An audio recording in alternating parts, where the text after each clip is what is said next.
Shalom saudaraku yang terkasih dalam Tuhan. Selamat berjumpa kembali dalam ibadah Minggu GBI Shine Surabaya. Saya mengajak untuk saudara sekalian hari ini mempersiapkan hati kita. Kita mau menyambut Tuhan hari ini. Kita mau undang Tuhan hari ini hadir di tempat ini. Tuhan, kami bersyukur Tuhan buat kasih setiamu hingga sampai detik hari ini kami ada ya Tuhan, karena kasih dan kemurahan-Mu Tuhan. Kembali kami datang ya Tuhan, untuk kami mau ya Tuhan membangun hubungan yang dekat lagi dengan Kau Tuhan. Untuk kami mau lebih lagi ya Tuhan mengalami Engkau ya Tuhan, belajar mengenal kehendak-Mu lebih lagi. Tuhan, biarkan hari ini Kau puaskan hati kami untuk kami semakin dekat dengan Kau. Kami mau letakkan setiap pergumulan kami di hadapan Kau Tuhan. Kami mau fokus kepada-Mu Tuhan hari ini. Ini hati kami Tuhan. Sucikan dan kuduskan hati kami untuk supaya kami layak menyembah dan meninggikan nama-Mu Tuhan.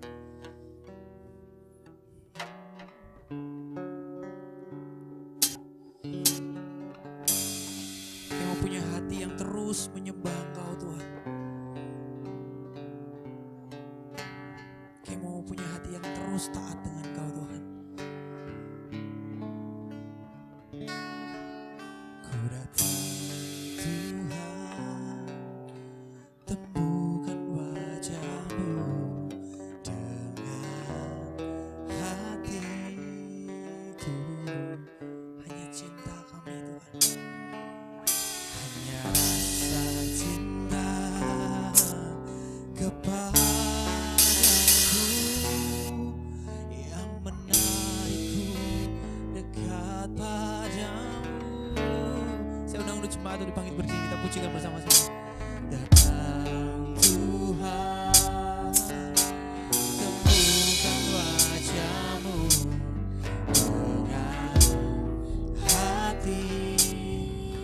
Mari ungkapkan kerinduan hatimu di hadapan Tuhan. Hanya rasa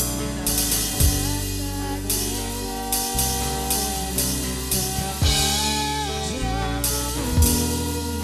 yang menarikku dekat padamu. Yang menyembah padamu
semakin masuk dalam hadiratnya. Jangan biarkan pikiranmu menghalangi hadirat. Biarkan hatimu terkonek dengan Tuhan. Yes, Tuhan.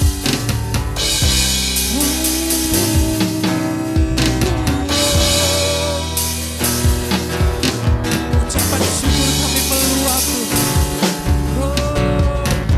Hanya Engkau nawa yang layak ditinggikan malam ini. Hanya Engkau nawa yang layak kami tinggikan.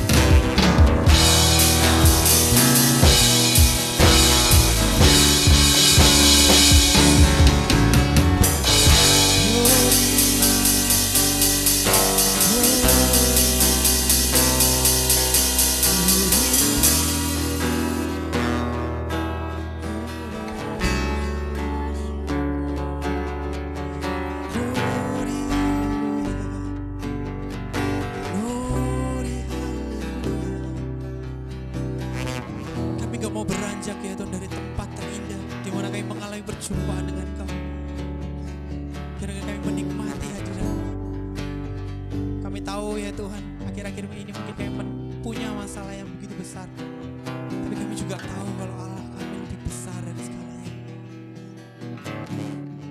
Dan kami mau mengadu padamu Tuhan. Kami mau meluk erat hadirmu Tuhan. Lihat anak-anakku di tempat ini menyembahmu Tuhan.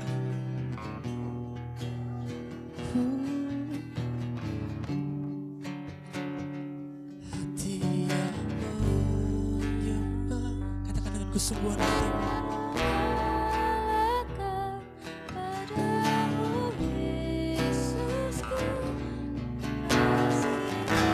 Hatiku, yes Tuhan, segalanya Tuhan bagi kami. Kau pujaan hati, Kau manis Tuhan. Sekali lagi katakan dengan kesungguhan hati.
ketika kita merindukan ada sesuatu yang besar terjadi dalam hidup kita, dimulai dari hal yang simple dalam kehidupan kita.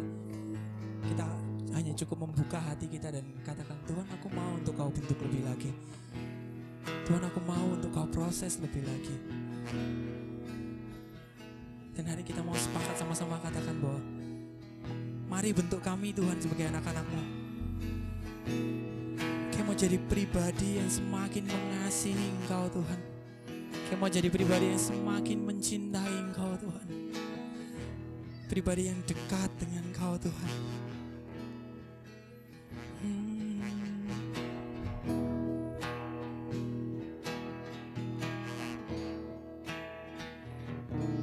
Seperti rusa yang haus, rindu aliran sungai-Mu. Katakan, hatiku tak tahan Tuhan. Hatiku tak tahan menunggu-Mu. Bagai tanah gersang, bagai tanah gersang, menanti datangnya hujan. Demikian hidupku Tuhan, begitu pun jiwaku. Yes Tuhan,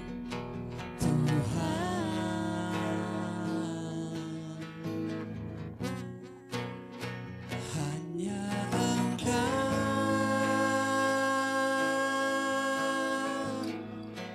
pribadi yang mengenal hatiku.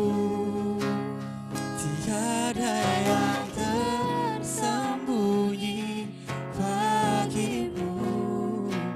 Suruhku isi hatiku, Kau tahu. Bawa kami Tuhan, bawaku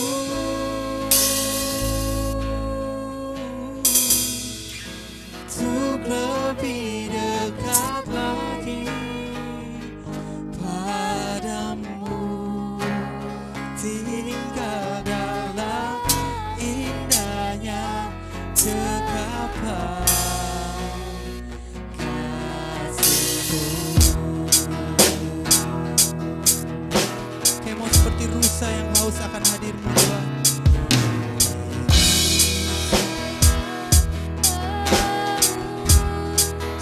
Rindu aliran sungai-Mu. Ya Tuhan, kami menanti-nantikan hadir-Mu Tuhan. Hatiku tak tahan menunggu.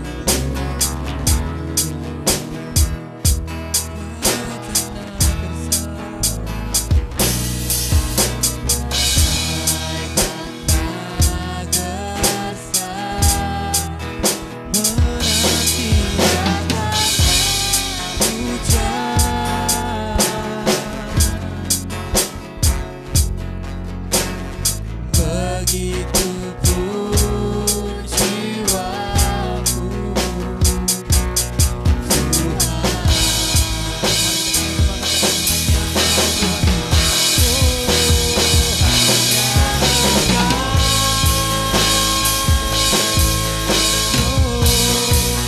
pribadi yang mengenal hatiku. Tiada yang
Dari semua peristiwa yang sudah disampaikan ini, garis besar yang saya sampaikan ini, ada 3 pelajaran penting yang kita harus belajar dari peristiwa ini ya. Yang pertama adalah kita perlu belajar untuk memahami pikiran Tuhan. Maria, Marta mengasihi Tuhan. Mereka tahu bahwa Tuhan adalah Mesias yang akan datang. Mereka tahu bahwa Tuhan mampu untuk menyembuhkan, membangkitkan orang mati. Tapi mereka masih berharap supaya Tuhan melakukan segala sesuatu dengan apa yang mereka mau. Mereka pandang itu baik. Kalau kita baca dalam Yeremia pasal 29 dan Yesaya pasal 55 ya. Nah, Yesaya pasal 55 ini kita sudah bahas kemarin ya, hari minggu lalu gitu ya. Nah, di dalam Yeremia pasal 29, rancangan Tuhan adalah rancangan yang penuh dengan damai sejahtera. Firman Tuhan berkata begini, sebab aku ini mengetahui rancangan-rancangan apa yang ada padaku mengenai kamu. Demikianlah firman Tuhan, yaitu rancangan damai sejahtera dan bukan rancangan kecelakaan, untuk memberikan kepadamu hari depan yang penuh harapan. Di Yesaya 55 ayat 89, sebab rancanganku bukanlah rancanganmu dan jalanmu bukan jalan-jalanku. Demikianlah firman Tuhan, seperti tingginya langit dari bumi, demikianlah tingginya jalanku dari jalanmu dan rancanganku dari rancanganmu. Kita tahu bahwa Tuhan adalah Tuhan yang penuh dengan kasih. Kita tahu bahwa Tuhan adalah Tuhan yang benar-benar tidak akan pernah meninggalkan kita. Dia Tuhan yang setia. Tapi ketika Dia mengizinkan kita untuk mengalami penderitaan yang demikian yang harus kita alami, maka kita harus tahu bahwa Tuhan punya rencana yang lain, yang berbeda dengan apa yang kita pikirkan, yang berbeda dengan apa yang kita mau, yang berbeda dengan apa yang pada umumnya itu terjadi gitu. Dan kita dapat belajar dari semua peristiwa ini, rancangan Tuhan yang paling utama adalah apa? Supaya anak manusia dipermuliakan. Supaya Tuhan dipermuliakan. Kalau seandainya kita pada saat ini masih bergumul dengan sesuatu, perhatikan baik-baik, itu untuk supaya Tuhan dipermuliakan. Nah, bagaimana caranya supaya Tuhan dipermuliakan dalam kehidupan kita? Jangan sama seperti Maria dan Marta yang berkata begini dalam ayat 15 dan ayat 40 gitu ya. Tetapi syukurlah aku tidak hadir pada waktu itu, sebab demikian lebih baik bagimu supaya kamu dapat belajar percaya. Marilah kita pergi sekarang kepadanya. Dan Yohanes pasal 11 ayat 40, jawab Yesus, bukankah sudah kukatakan kepadamu, jikalau engkau percaya akan melihat kemuliaan Allah. Jadi Tuhan udah datang nih, bertemu dengan mereka dan mau menghadap ke kuburannya si Lazarus gitu ya. Tapi dikatakan sama Maria, Lazarus itu sudah mati Tuhan. Sudah 4 hari dia sudah mati Tuhan gitu ya. Tuhan mengingatkan kembali kepada dia bahwa bukankah sudah kukatakan kepadamu, jikalau engkau percaya engkau akan melihat kemuliaan Allah. Kadang-kadang kita berada di titik yang paling rendah itu dan kita sudah berada di situasi yang berat, situasi yang sulit dalam hidup kita. Nah, di dalam kondisi yang demikian, pegang kata-katanya Tuhan Yesus ini. Jikalau engkau percaya, engkau akan melihat kemuliaan Allah. Dan akhirnya anak manusia dimuliakan. Artinya kita perlu belajar untuk memahami pikirannya Tuhan dalam hidup kita. Yang kedua, kita perlu memahami cara kerjanya Tuhan. Saudara-saudara, Yeremia sebelum dia bicara tentang rancangan-rancangan yang penuh dengan damai sejahtera, maka dia bilang, Allah berbicara kepada Yeremia untuk sampaikan kepada bangsa Israel bahwa status hubungan dan kenapa mereka mengalami penderitaan, mereka perlu percaya kepada Tuhan. Tuhan itu adalah sang penjunan. Diperumpamakan sama seperti seorang pembuat tanah liat yang membentuk tanah liat itu untuk menjadi sebuah tempayan, sebagai sebuah periuk gitu ya. Karena Tuhan meminta untuk Yeremia untuk lihat terkait dengan perumpamaan tentang tukang periuk pada saat itu. Nah, di Yeremia 18 ayat 4 sampai 6 berkata begini, apabila bejana yang sedang dibuatnya dari tanah liat di tangannya itu rusak gitu ya, maka tukang periuk itu akan mengerjakannya kembali menjadi bejana lain menurut apa yang baik pada pandangannya. Kemudian datanglah firman Tuhan kepadaku bunyinya, masakan aku tidak dapat bertindak kepada kamu seperti tukang periuk ini? Hai kaum Israel, demikianlah firman Tuhan, sungguh seperti tanah liat di tangan tukang periuk, demikianlah kamu di tanganku, hai kaum Israel. Kita harus memahami bahwa Tuhan punya rancangan dan Tuhan sementara membentuk kita untuk memenuhi rancangan itu dalam hidup kita. Artinya ketika seorang tukang periuk membuat bejana, ketika dia membuat bejana itu, maka apakah bentuk dari bejana itu sesuai dengan bejana yang itu mau atau enggak? Tentu enggak. Sesuai dengan pemahaman dan niat dari si tukang periuk, mau membuat bejana itu menjadi bentuknya seperti apa. Coba Anda bayangkan ketika sementara dibentuk gitu ya, kan dia mutar itu. Sementara dibentuk, pas si tukang periuknya itu mau membuatnya, dia ada tekonya, ada, kemudian si periuknya itu enggak mau gitu. Mau gitu ya. Periuknya mau, enggak mau gitu. Maka tentu periuk ini tidak akan pernah bisa menjadi sebuah teko yang diharapkan oleh si sang penjunan, si tukang periuk. Supaya tanah liat ini bisa menjadi sebuah teko yang sesuai dengan apa yang si penjunan mau, maka tanah liat ini perlu diam dan mengikuti proses yang dibentuknya. Nah, kita harus tahu bahwa kita harus memahami cara kerjanya Tuhan. Ketika Tuhan mau berproses dalam hidup kita, jangan bersikeras. Jangan mau supaya Tuhan melakukan segala sesuatu sesuai dengan apa yang mau kita mau gitu loh. Kita perlu mengikuti alurnya Tuhan. Kita perlu mengikuti jalannya Tuhan. Kita perlu mengikuti prosesnya Tuhan yang harus kita lewati. Ketika kita tidak mau mengikuti prosesnya Tuhan, ketika kita mulai mengangkat atau memulai memiliki ego sendiri dalam diri kita, maka apa yang terjadi? Kita akan mengalami kekecewaan yang begitu luar biasa. Kenapa? Rancangan Tuhan bukanlah rancangan kita. Tuhan punya rencana dalam hidupmu. Tuhan mau pakai kamu, tapi dengan caranya Tuhan, bukan dengan caranya kamu. Berapa banyak anak-anak Tuhan yang akhirnya meninggalkan pelayanan karena mengalami perselisihan dengan tim pelayanan. Apa yang terjadi? Kenapa? Karena kita menganggap bahwa melayani Tuhan itu sesuai dengan apa yang kita mau. Kayak gini nih.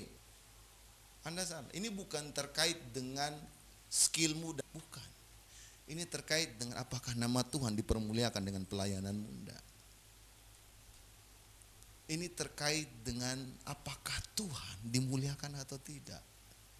Ketika engkau tunduk terhadap proses kepada otoritas di atasmu, engkau sementara menunjukkan bahwa engkau bukan hanya tunduk kepada dia, tapi tunduk kepada Tuhan yang sementara memberikan kepercayaan kepada dia untuk menjadi pemimpin atasmu. Tapi ketika engkau membangkang gitu ya, engkau menolak, maka engkau juga sementara menolak Tuhan yang sementara mengangkat dia sebagai pemimpin atasmu. Pemimpin bisa salah. Pemimpin bisa salah. Tapi ketika pemimpin itu salah, lakukanlah dengan cara yang benar. Tegurlah dengan cara yang benar, bukannya dengan membangkang gitu.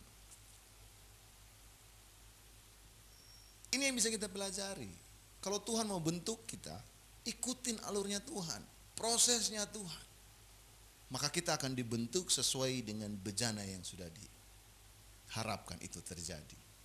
Kalau kita mau dipakai Tuhan, ngikutin prosesnya Tuhan sampai jadi seperti apa yang Tuhan mau di dalam kehidupan kita. Tapi ketika kita mulai enggak nyaman gitu ya, akhirnya apa yang terjadi? Ritme dari proses yang sementara tanah liat ini berputar gitu ya. Tanah liat ini mulai mengeras, apa yang terjadi? Alkitab menyatakan kalau ketika dia melihat gitu ya, di ayat 4 Yeremia 18 ayat 4, apabila bejana yang sementara itu dibuatnya dari tanah liat di tangannya itu rusak gitu ya, nggak jadi seperti apa yang dia mau, apa yang terjadi? Dihancurkan lagi gitu loh, kemudian dibentuk lagi dari awal, dan kita hanya berkutat di situ aja gitu ya, nggak akan mengalami perubahan. Tapi ketika kita benar-benar taat, ngikutin proses, tahu otoritas, tunduk terhadap rancangan Tuhan, tunduk terhadap rencana Tuhan, apa yang terjadi? Bejana itu akan semakin cepat menjadi bejana yang telah Tuhan siapkan untuk Tuhan pakai gitu. Jadi saat ini kalau kita berada dalam situasi yang mungkin sulit dalam hidup kita, mari kita dapat mulai untuk belajar cara kerjanya Tuhan. Dan yang ketiga, yang terakhir ini ya, kita perlu memahami rancangannya Tuhan. Di ayat 42 dan ayat 43, Tuhan Yesus berkata begini, Aku tahu bahwa engkau selalu mendengarkan aku, tetapi oleh karena orang banyak yang berdiri di sini mengelilingi aku mengatakannya supaya apa? Supaya apa? Supaya mereka percaya bahwa engkaulah yang telah mengutus aku. Ayat 43, dan sesudah berkata demikian berserulah ia dengan suara keras, Lazarus, keluar. Ya, kuburnya dibuka, kemudian Tuhan Yesus berkata, aku tahu bahwa engkau telah mendengarkan aku, tetapi oleh karena orang banyak yang berdiri di sini mengelilingi aku mengatakannya supaya mereka percaya bahwa engkaulah, bahwa Allah lah, bahwa Tuhanlah yang telah mengutus aku. Setelah dia mengatakan itu, dia berteriak, Lazarus keluar. Ayat 44, apa yang terjadi? Lazarus keluar dari lubang kubur. Dari pintu kubur gitu ya, dari gua itu ya. Dalam kondisi yang bagaimana? Kain kafan masih berada dalam tubuhnya. Dan kain lapin masih ada di atas kepalanya. Tuhan bilang apa? Lepaskan itu. Kita perlu tahu rencana Tuhan. Rencana Tuhan supaya orang banyak dapat mengenal Tuhan. Kita semua dipanggil untuk satu misi besar itu. Menjadi saksi. Menjadi pemberita Injil. Membawa berkat. Supaya apa? Bukan supaya kamu semakin populer. Bukan, Anda salah kalau begitu.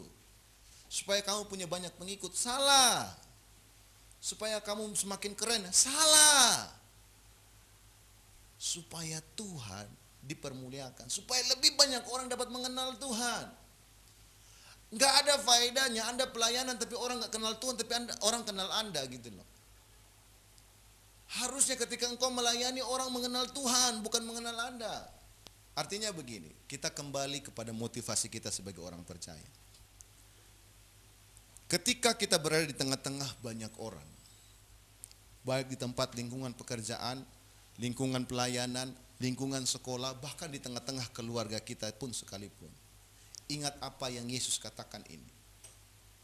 Semuanya itu dia lakukan supaya apa? Orang-orang percaya bahwa dia adalah utusan Tuhan. Dia adalah Mesias yang dinantikan itu. Artinya apa? Ketika kita berada dalam situasi apapun, ketika kita saat ini mungkin merasa Tuhan itu terlambat menolong kita. Merasa sama seperti kita di posisinya Maria dan Marta. Kok Tuhan gak tolong-tolong gitu loh. Ingat baik-baik ini. Supaya banyak orang dapat percaya kepada Kristus.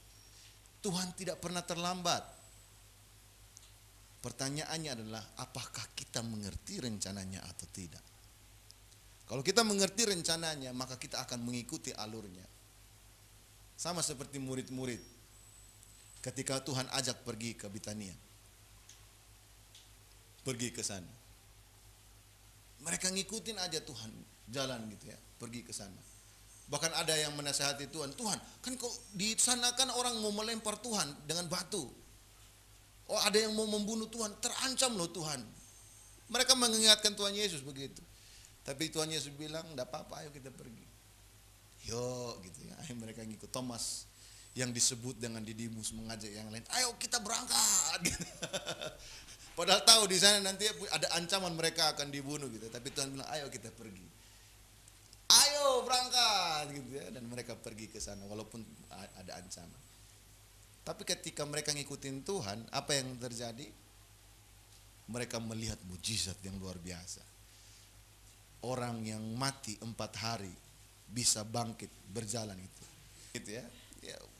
Ini saudara-saudara, peristiwa ini bukan perumpamaan. Kita harus paham itu ya. Peristiwa Lazarus dibangkitkan ini bukan sebuah perumpamaan atau sebuah dongeng atau sebuah legenda. Kenapa? Karena disaksikan oleh banyak orang, bahkan sampai imam-imam Yahudi sekalipun. Dan saudara baca di kelanjutannya, imam-imam Yahudi ini berencana untuk membuat permufakatan yang jahat terhadap Yesus. Dan kita tahu endingnya apa? Yesus harus mengalami penderitaan, mati disalibkan. untuk kita semua. Jadi ini bukan dongeng. Jadi orang Kristen harus tahu gitu ya. Cerita Lazarus dibangkitkan ini bukan dongeng. Ini bukan legenda. Bukan sama seperti ada anak kecil yang baru lahir langsung bisa bicara kemudian buat burung dari tanah liat itu ya. Itu legenda.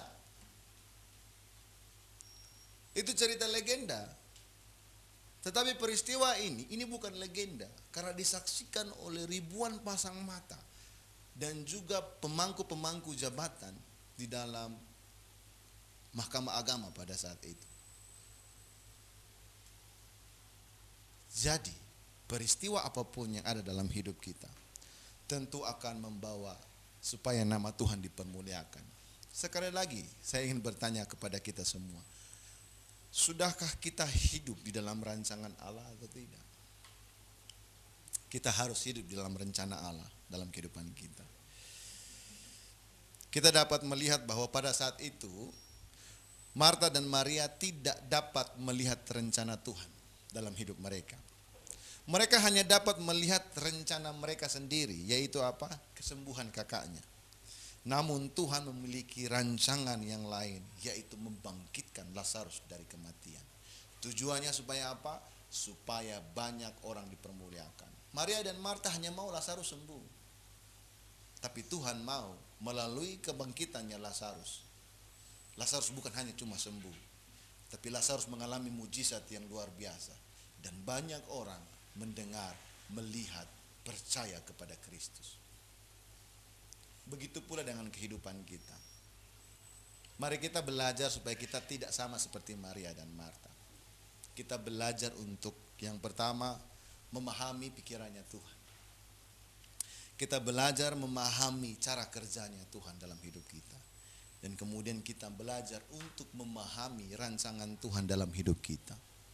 Apapun persoalan yang saat ini kita hadapi, apapun masalah yang kita hadapi, situasi bagaimanapun yang mungkin kita berada di titik yang paling rendah dalam hidup kita, mari kita belajar percaya kepada Tuhan. Tuhan sementara berproses bagi kita supaya apa? Kita dapat dipakai untuk memberitakan kemuliaan Tuhan, sehingga melalui hidup kita, melalui kehidupannya Lazarus, nama Tuhan boleh dipermuliakan. Melalui apa yang kita alami, nama Tuhan boleh dipermuliakan. Itu satu-satunya definisi kehidupan di dalam dunia ini. Tidak ada yang lain. Tidak ada yang lain. Kita hidup di dalam dunia ini supaya nama Tuhan dipermuliakan. Tidak ada yang lain. Mari kita datang kepada Tuhan dengan tulus di hadapan Tuhan. Tidak sama seperti Maria dan Marta yang memiliki konsepnya sendiri, tapi kita mau belajar berproses di hadapan Tuhan supaya nama Tuhan dapat dipermuliakan melalui kehidupan kita. Mari kita sama-sama tundukkan kepala, kita satu di dalam doa. Bapak, terima kasih Tuhan untuk kebaikan Tuhan dalam kehidupan kami, dan kami boleh belajar dari apa yang dialami oleh Lazarus pada hari ini Tuhan. Kami boleh belajar apa yang dialami oleh Maria dan Marta pada hari ini Tuhan. Kami mungkin adalah orang-orang yang rajin beribadah. Kami adalah orang-orang Kristen yang taat. Tapi mungkin kami tidak mengerti rencana Tuhan. Hari ini kami dapat belajar. Kami mau memahami pikiran Tuhan. Kami mau memahami cara kerjanya Tuhan. Kami mau memahami rancangan Tuhan. Karena hari ini kami tahu bahwa tujuan kami hidup di dalam muka bumi ini adalah supaya nama Tuhan dipermuliakan. Sehingga makin banyak orang yang percaya bahwa Yesus Sang Juru Selamat telah menebus umat manusia. Dan barang siapa yang percaya kepadanya, tidak ada yang binasa, melainkan memperoleh kehidupan yang kekal. Ajar kami Tuhan untuk mau mengikuti proses ini Tuhan. Dalam segala situasi, kondisi yang saat ini kami alami. Ajar kami untuk percaya. Karena kami tahu ketika kami percaya sepenuhnya kepada Tuhan, kami akan melihat kemuliaan Allah nyata dalam hidup kami Tuhan. Terima kasih Bapa, terima kasih Tuhan. Di dalam nama Tuhan Yesus, haleluya. Amin.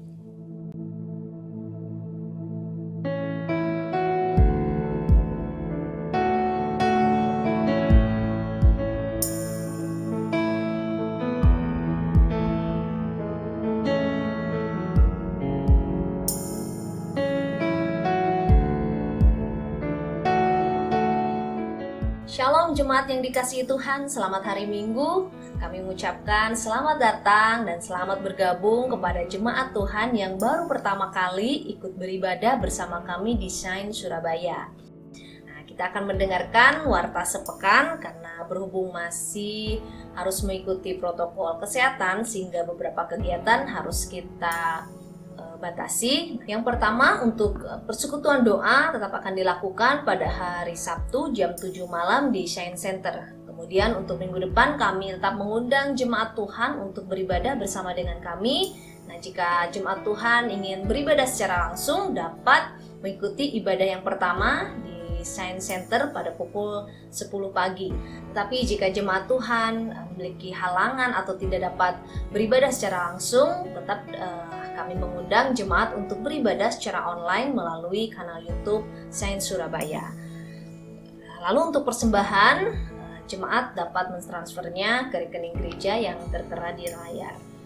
Ya, mari tetap semangat, tetap optimis, dan selalu mengikuti protokol kesehatan dengan menjaga jarak, menggunakan masker, dan secara rutin mencuci tangan. Ya, mari kita terus bertumbuh di dalam kasih Tuhan dan menjadi gereja yang mencintai Tuhan dan mengasihi sesama. Mari jemaat Tuhan angkat kedua tanganmu dan terimalah berkat dari Tuhan. Tuhan memberkati engkau dan melindungi engkau. Tuhan menyinari engkau dengan wajahnya dan memberi engkau kasih karunia. Tuhan menghadapkan wajahnya kepadamu dan memberi engkau damai sejahtera. Dan ketahuilah bahwa berkat dari Allah Bapa, kasih karunia di dalam Kristus Yesus Tuhan, dan juga persekutuan yang indah, yang intim bersama-sama dengan Roh Kudus akan menyertai kita semua dari hari ini sampai kedatangan Tuhan yang kedua kali menjemput para mempelainya di atas awan-awan Tuhan. Kami klaim berkat ini hanya di dalam nama Bapa, Putra dan Roh Kudus, di dalam nama Tuhan Yesus. Kami akan menutup ibadah kami pada siang hari ini Tuhan dengan doa yang telah Tuhan ajarkan kepada kami.